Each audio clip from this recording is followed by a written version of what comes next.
What up, my freaks? RuinusInsight here with part 53 of my Total Warhammer 3 modded Kroq-Gar campaign.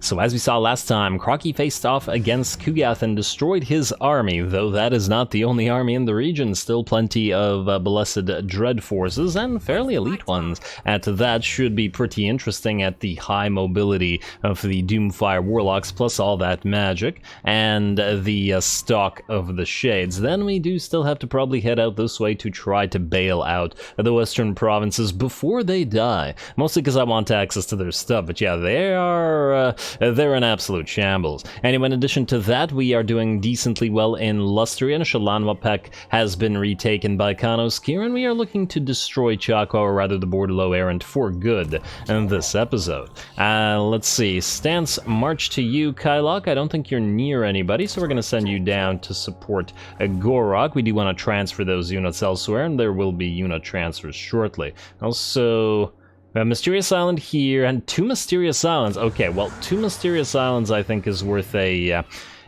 temporary hero. You.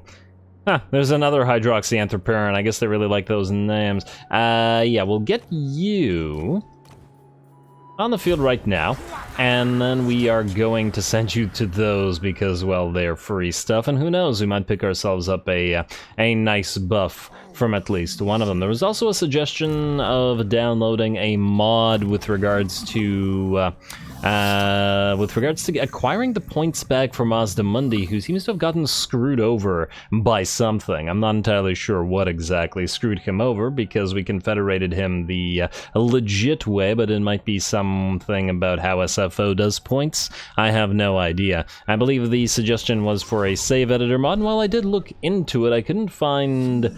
At least I don't think I could find the mod that was being referred to. So if anybody knows the specific name of it, please do let me know.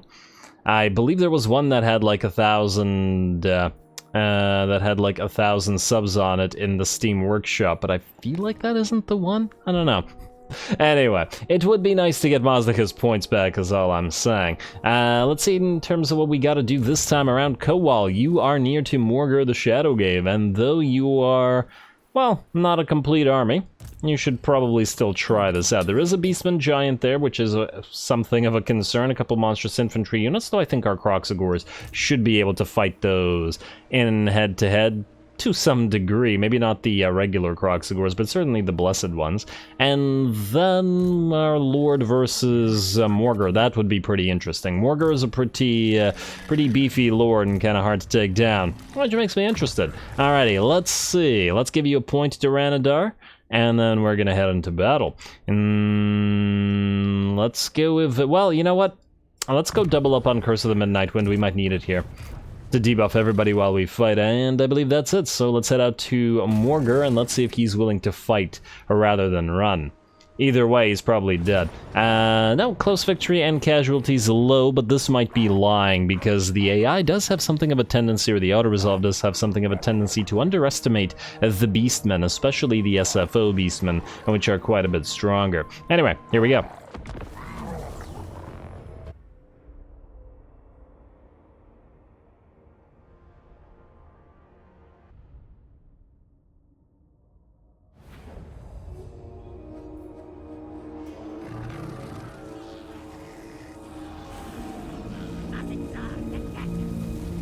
Alrighty, here we go. A proper debut for the KROXIGOR army. Granted, it's not completely made up of KROXIGORs, but I was never intending for an army with nothing but KROXIGORs anyway. KOWAAL'S been waiting around since nearly the beginning of the campaign to get himself a proper host, so I'm excited to see whether he survives here. I have absolutely no idea about which army is superior in this particular situation, so should be a pretty good time. Anyway, the battle's gonna kick off with KOWAAL getting charged by the giant Feral Manticore, but just as the Feral Manticore charges in, KOWAAL does pop his Aura of Quetzal, popping his melee defense up to 81 and armor up to 134, and meaning that the Manticore doesn't have much of a chance in killing him. And even if it did, it's about to get mobbed by the cohort of Xhotl here, which is going to break it apart, and here come the rest of the KROXIGORs mobbing everything, and obviously the Ark of Sotek helping them out by debuffing everything. And so it begins. Alrighty, Ungors go flying away from the blob here, and this is how the Death Star of KROXIGORS is going to do their thing. They're not the only ones dealing damage, however, as the Skinks are all in the back lines. Looks like the enemy did try to charge some Centaurs at one of our Chameleon Skink units. Only 4 said Centaurs get absolutely wrecked by the various Skinks. We have a bunch of other Skinks standing on top of the elevated area, wherein they can dish out additional damage, with KROXIGORS guarding them from any enemy chariots or otherwise enemy cab that might charge in, though clearly that's not super necessary, as these Centaurs are really not having a good time against all that bleed and stuff. Alrighty, here comes an Urnon's Thunderbolt down into the blob of Gors and Ungors. Alright, you gotta love the effect on the sacred KROXIGORS there. And those stone things that they create, and here comes the Beastman Giant to join the fray as well, but the Death Star is holding quite admirably, perhaps is the word.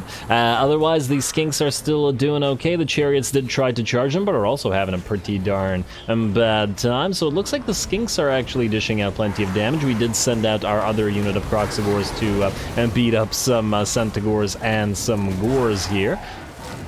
And otherwise, the Giant is getting pelted by blow darts from the Skinks below guns, and more Skinks are now moving in from the sides. There were enemies here, but the Skinks that were standing up above have looped around and are now hitting the enemy from every direction. Looks like the bounce power has very much shifted in our favor at about, let's say, 70%, and more Skinks are advancing to continue surrounding the enemy. The main enemies that are still fighting are the Minotaurs, the Chaos Spawn, the Beastman Giant, no longer the Manticores. It's booking it out of there. And I believe Morgr is in here somewhere, applying his I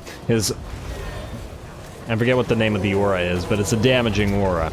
And he's in there somewhere. He's just a much smaller model than the rest of these big boys are.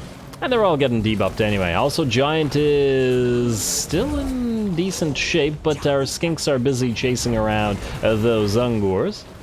Though with a little bit of help from the errant units of KROXIGORS as well. Kind of more fun to watch the KROXIGORS beat up all the infantry units, I think, rather than just face off against the Giants and such.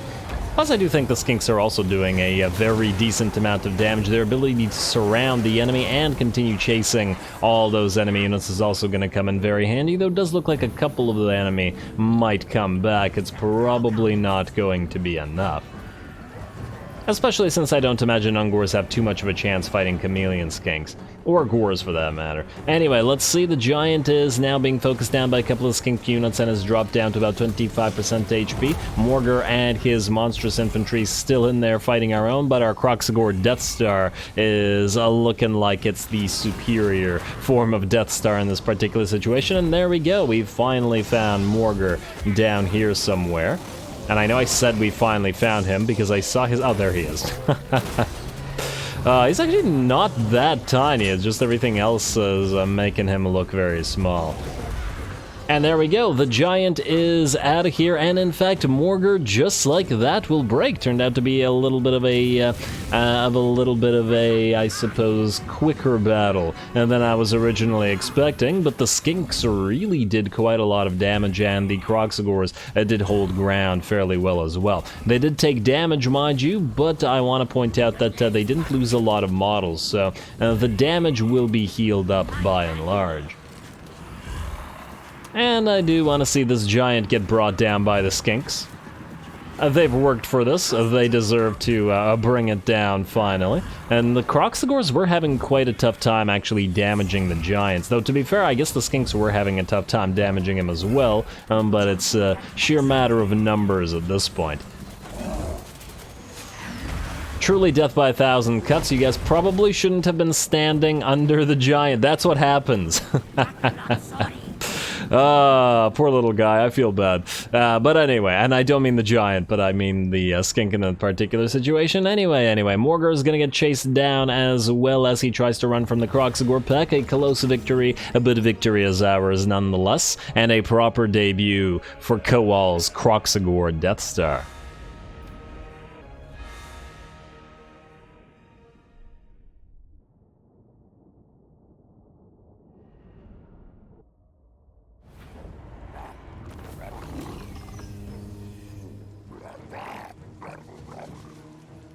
Alrighty, you know what, I gotta say, that went pretty darn well. Good job to KOWAAL and his KROXIGORS, and you know what, to the skinks as well. This was not originally meant to be a skink army, so they're not really as buffed as they might otherwise be. I also want to point out the Blessed Skink Skirmishers with 21k, 15k, 13k, and 15k damage, outdoing the Blessed Chameleon Skinks because of that bleed effect that they have. So pretty impressive. The Basti with Ark of Sotek doing well as always. These guys are always racking up the damage there. The Cohort of Xhotl did also get out-damaged by the Blessed Skinks, and it looks like most, if not all, of the KROXIGORS did.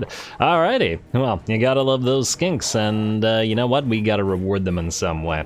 How do we reward some skinks, I guess, is the question, and the answer, let's see, sequence of hero scrying is what we were doing currently, for the hero action success chance. Yeah, makes sense for the, makes sense for the tech thieves to not fail, because we do need that, but afterwards maybe we'll grab the sequence of skirmishing at least, which will power up both the Kroxis and the skinks, since it looks like this army is going to do decently well. There's that missile resistance bonus for KOWAAL, which makes the defeat of Morgar always worthwhile. And let's go after this army, and hopefully the auto-resolve does not screw us over, because I'm going to auto-resolve this. Alright, don't screw these skinks over. It damaged the Basti with the Ark of Sotek, but once again, that was pretty much expected. We're gonna need a Reviv Crystal in this army, no doubt about it. Now here's the question, how far can Mad Mullitson travel? We might be able to get away from him.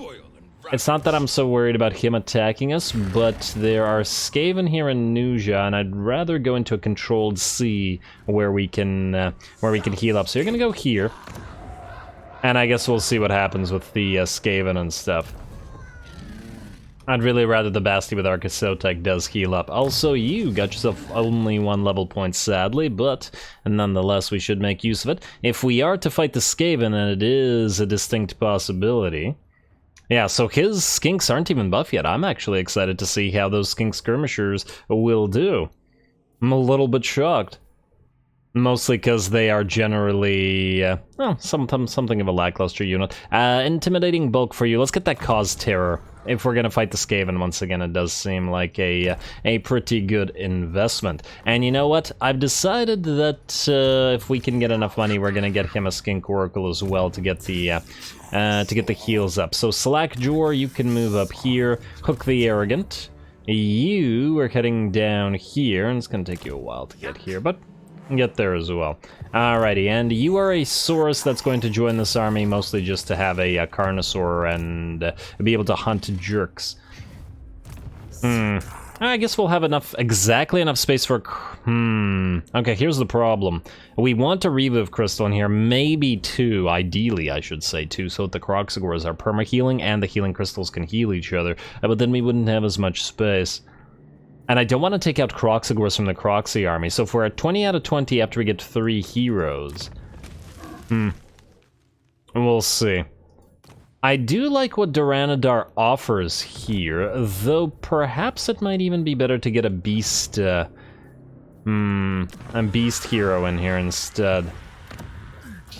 Don't get me wrong, the Curse of the Midnight Wind is quite useful. There's a KROXIGOR, but it's another Heavens one.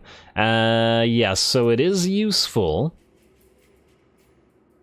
But the thing is, if we're going to Death Star with a pile of KROXIGORs, the Death Star will benefit a lot from Pan's Impenetrable Pelt, as well as from Vissen's Wild Form, and both of which would affect them all fairly significantly. And both the armor and base weapon damage would probably be best on a Death Star. Perhaps. I guess we could get 2, but then we'd have way too many, heroes here. We'd definitely have to remove skinks for it. Anyway, let's see what else we have time or money for. Well, actually neither, well, we don't have, money, but... Pyroxy. How are we doing over here? Alright, so you were going to attack Castle Drakenhof. The question is whether we try to do so right now or not. Alright, let's see. What do they have in terms of their garrison? Oh, right, so this army isn't particularly great at killing single entities, and there's a lot of single entities here. We could probably break them down over time. We also have to remember that we don't have a healing crystal here, though. A bit problematic, mind you, but let's get some points and let's give it a try as well. It's a nice 10k we can get from sacking the place and then taking it and then giving it to the dwarves afterwards. Where do we spend your point? Rally, perhaps? We could get Flamestorm, but it wouldn't be particularly useful against single units. We could get spell resistance for the army. We already have Tepok's Wisdom maxed out, which is the main thing, but I guess we do need Slann Fury as well for the missile strength. I mean, basically everything in the red line is good for these guys, so it's really difficult to pick anyway.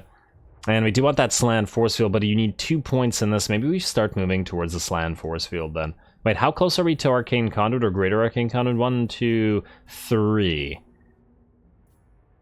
144. Armada isn't bad, so we would be able to cast multiple things. Cascading Fire Cloak. Let me just double check here. They do have a fair few amount of infantry units. And we do somewhat lack magical damage. Yeah, alright, fine. I think it's gonna have to be piercing bolts. I like Flamestorm, don't get me wrong, but this is the older version, so it's not the updated Flamestorm from the Chaos Dwarfs DLC. So, yeah, this is the old Flamestorm, which is not quite that reliable. In terms of what we are going to get Quaparaf here, he's near to Deadly Onslaught, not quite there, but let's get him a little bit more Woundmaker. Yeah, we want Scarred Veteran, but he's leaning pretty hard into dishing out damage, so, and damage he shall dish. 2 other things, Diplomacy. Let's see if there's anything worthwhile here. Oh, right, the Border Princes. Do we just keep them alive? How much money would they give us? 180 gold per turn, plus over time. I mean, Myrmidons would probably generate us quite a bit more money. I'll think about it. Honestly, I'm just kind of too lazy to get an army all the way back here. Sigmar's will. Though it's not like we get any value out of their units. Cult of Sigmar is willing to go for a full-fledged military alliance at this point. Bordello Errant willing to peace out because they're dead next turn, but that's obviously not going to happen. And they shouldn't have attacked us in the first place. And I believe that's it. Alrighty, well if that's it, let's hit Castle Drakenhof and see if we can't get some cash. Here we go.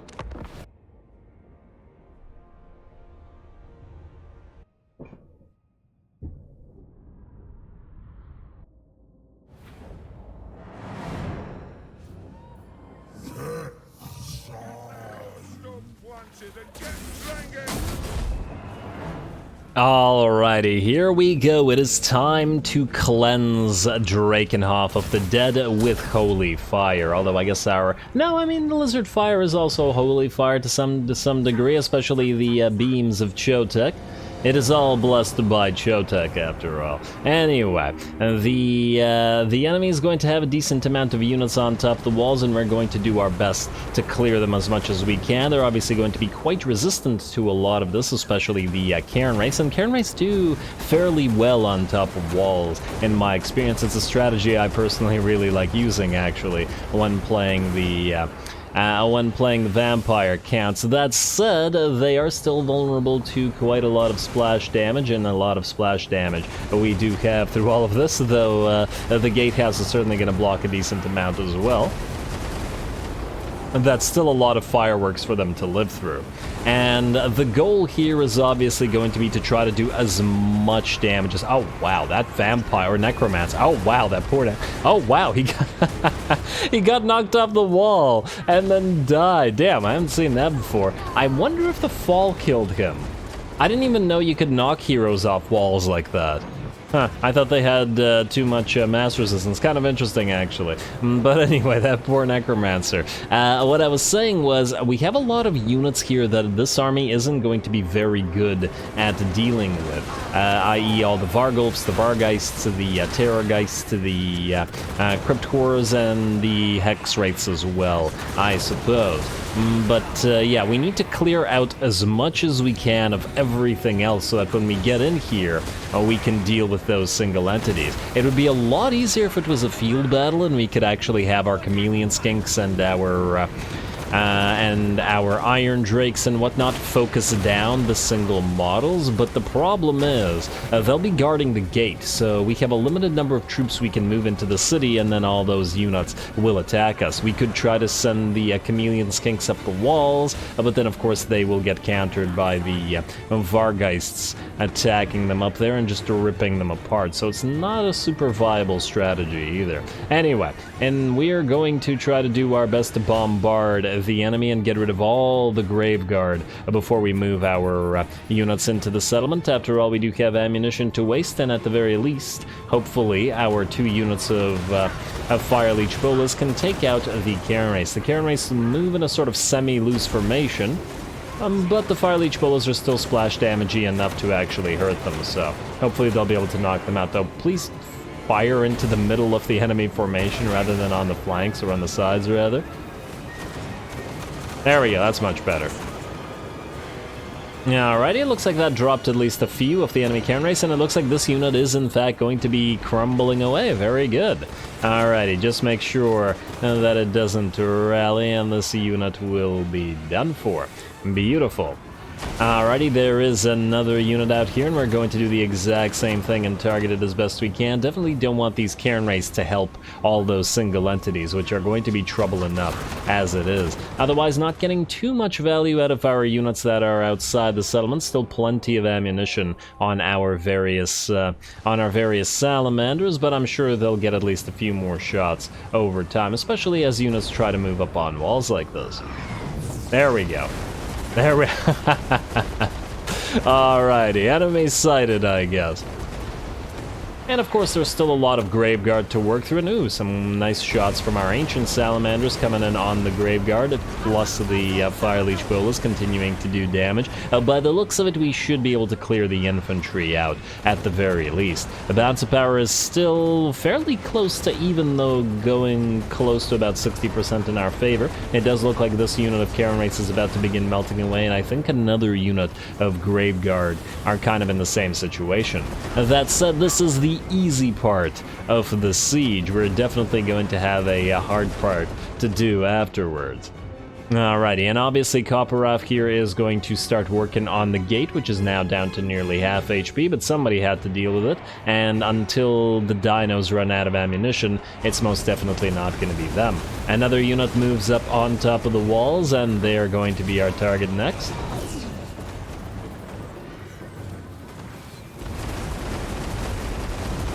Ah, you gotta love watching the Fire Army work, though. The Salamanders are just so darn entertaining. Although I still prefer field battles with them for obvious reasons. The Iron Drakes aren't very useful in sieges at all.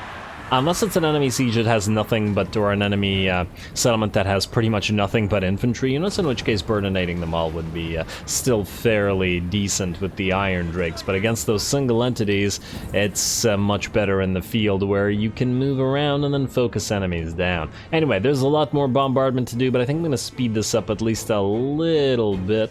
Oh, some nice shots coming into that poor unit. Okay, wait. Maybe we can see that because the Iron Drakes are firing here as well, trying to get those spews of flame through the Merlins there.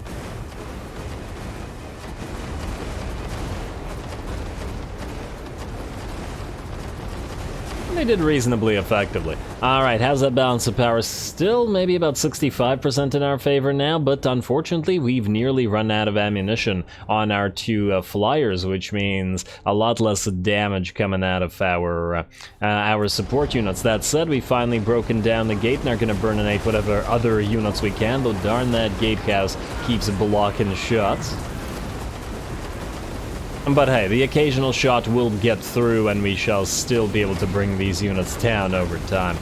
The only thing that bothers me about this really is the solar engine shots being wasted, because they're a lot more valuable in terms of ammunition. And I believe at some point I do tell them to stop bothering to fire up there. Really, I was thinking that at some point the Vargeist or the Terrorgeist would move towards our battle lines and try to counter us, but they ended up not doing so for whatever reason. Which is smart, mind you. with their speed at 143, unfortunately we couldn't risk the Fire Leech Bolas to draw them in, because the Vargheist would be able to chase them down. Damn, 143, that is incredibly fast. You wouldn't think that the Vargheists would be faster than the Fire Leech Bolas, or than the Pterodons, rather. I don't know, for some reason the Pterodons look more streamlined and aerodynamic. They look like they would move faster, especially because of the sort of swooping thing they can do, rather than these guys, which have their muscular bodies and are probably much, much heavier. But apparently those wings are powerful enough and fused with dark energy as they are to make them much faster as well. Alrighty, well, it's time to enter the city. Our salamanders, our ancient salamanders specifically, have run out of ammunition and thus can join in with the Basties with solar engine. They do still have ammunition, but they can also fire while inside the settlement. Though my PC doesn't seem to like that very much. And just so many effects from this army that it causes me to lose a lot of frames, but hopefully not too big of a deal. Hopefully it doesn't look horrible on the recording when that happens. Alrighty, and if it isn't that unit of hex rates, we do want to clear those out. Nice shot from the solar engine there, and it looks like they're going to charge KOWAAL'S. We're actually trying to establish a perimeter just outside the gate here so that we can move some of those Iron Drakes in, which, as we can see, are firing right through the gate. And here comes the Vargulf as well to start start attacking KOWAAL'S, though he does still have support from his solar engines, and hopefully we'll also get support from the fireworks. There we go, dropping on those Cairn Wraiths. Can't even see what's going on there, but that's going to do a ton of damage to them, and in fact the Cairn Wraiths are going to be knocked out. Unfortunately for us, though, the Vargulfs and the Vargheists and the Terrorgeists are in, and the single entities have joined the fray, or the low entity units have joined the fray, I suppose, because the Vargheists aren't single entities. That said, this ain't great for us, mostly because they have the superior units in terms of this, and we don't have a Reviv Crystal in this army, so it is quite dangerous, and we do start taking quite a bit of damage on our Ancient Salamanders, on KOWAAL'S, and on the Basties with Solar Engine, whereas the enemy is taking damage on the Vargheists, also at about half, because the Vargheists are quite fragile. But the Vargulfs and the Terrorgeist, especially with all their regeneration, are so far just fine. One of the Vargheists looks like it did try to move through the gate, or maybe tried to chase KOWAAL'S down as he tried to run away from the fray, which does mean we get a few nice shots into the said Vargheists with our Chameleon Skinks, as well as whatever units of Iron Drakes can actually fire upon them. We're also getting some fire support, although I suppose everything in this army is fire support. Getting some fire support from Piercing Bolts of Burning from the Slan, from Pyroxy coming in.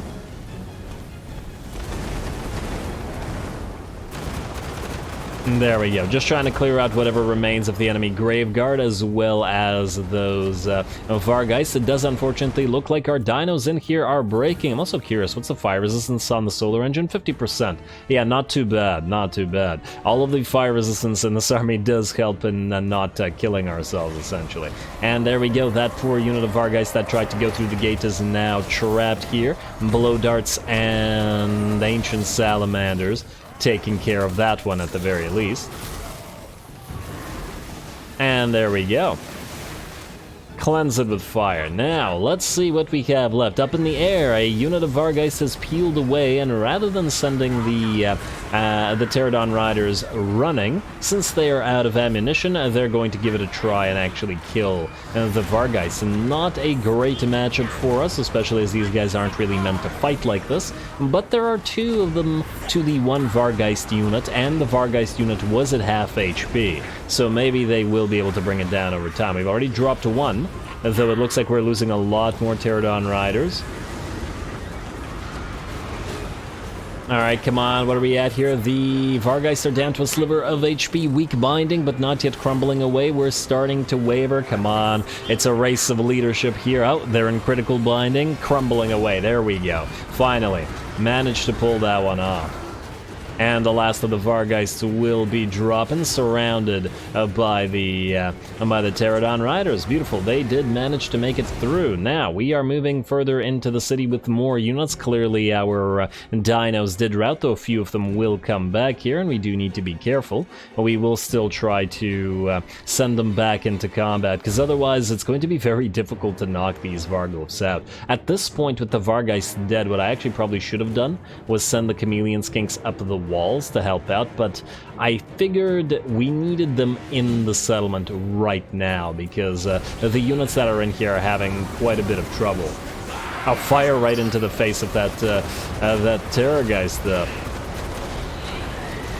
Yeah, looks like the Terrorgeist is trying to go after the Fire Drakes. So the Fire Drakes are not to be underestimated. They're not, or Iron Drakes, but they may not be Troll Hammer Torpedo variety, but they can do quite a lot of damage to single entities if allowed to actually fire, which is why I was talking about this being a better option in field battle. Unfortunately for us, it looks like we do manage to bring the Terrorgeist down, and now it's time to burninate the Varghulfs.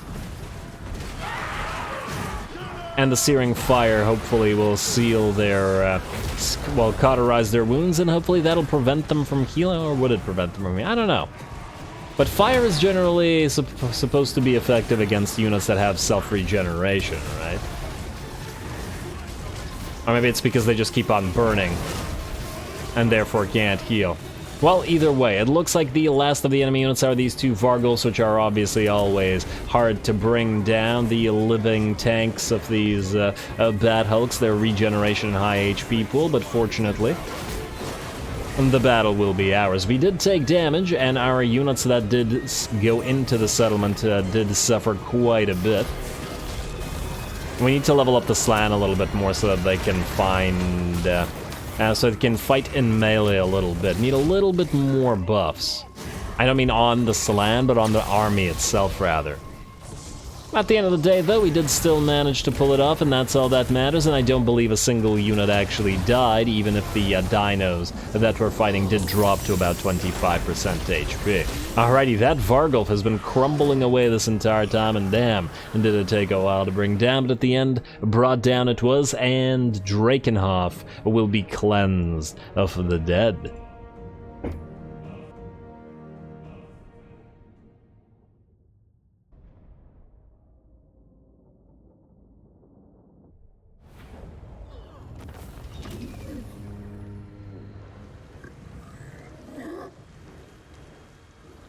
Alrighty, there we go, a tough little fight, unsurprisingly. Pretty much one of the worst matchups that this particular army can get, mostly because it isn't built once again to fight all these monstrous units, and the enemy had plenty, and then of course the various Wraith units as well. Still, they managed to pull it off, and the damage primarily came from, I believe, the dinos of various types. Yeah, the Salamanders still did quite well, as always. The Pterodon Riders did well even after running out of ammunition, even had a little bit of a melee battle against some Vargheists, and they did manage to pull that off.